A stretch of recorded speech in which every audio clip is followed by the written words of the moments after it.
The X-Men have always been a complicated family, at least in my eyes. The numerous mutants associated with the team, the birth of new ones, the death of old ones, and other assorted developments have somehow seemed much larger than similar events in other comic heroes' lives. This slightly irrational feeling has somewhat dissuaded me from throwing myself headlong into the complicated history of the X-Men, but it wasn't always so. I guess starting from the beginning would be a wise decision, seeing as how the original team of X-Men constituted just the 5 mutants, Cyclops, Iceman, Angel, Beast, and Marvel Girl. And luckily, Essential Classic X-Men Volume 2 is a great continuation of the beginning era of the mutant team, and a fairly entertaining book in its own right.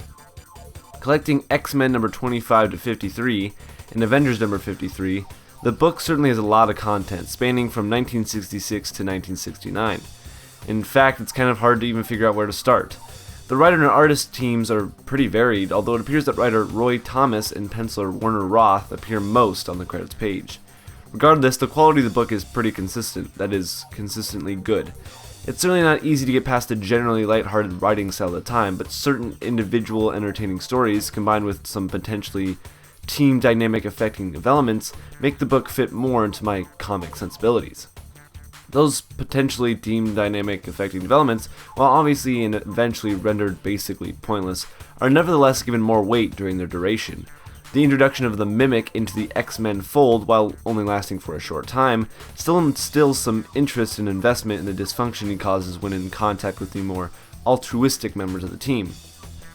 The death of Professor X isn't even resolved in this book, and the team's relation to the FBI is put into perspective as they are forced to split apart. Oh, and sorry for spoiling a nearly 50-year-old book that advertises the event on the back. Speaking of which, this book features the first appearances of Banshee and Polaris. The only other thing of note, really though, is Spider-Man's 2 appearances. But Banshee, he does look quite a bit different in his initial incarnation. While apparently becoming an agent of Professor X, the Banshee doesn't actually join the team, yet. Polaris actually appears in her normal guise as Lorna Dane, a Latin mutant eventually revealed to be Magneto's daughter, except not really. But it's in the issues detailing these events that I discovered the spectacular art. While dialogue may kind of ruin some of the more inherently cool moments, it doesn't diminish the art's quality. And the book as a whole really does look great, even in black and white. In the end, I was once again quite surprised by an Essential X-Men book in the form of Essential Classic X-Men Volume 2. This is a fantastic collection for fans of the mutant outcasts, and those looking to learn more about the beginnings of the now huge team.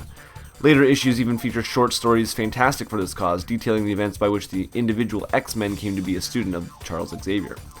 And speaking of surprise, this book features an issue about Frankenstein's monster, but one based on the Mary Shelley novel and featuring a hidden alternate history-esque reveal.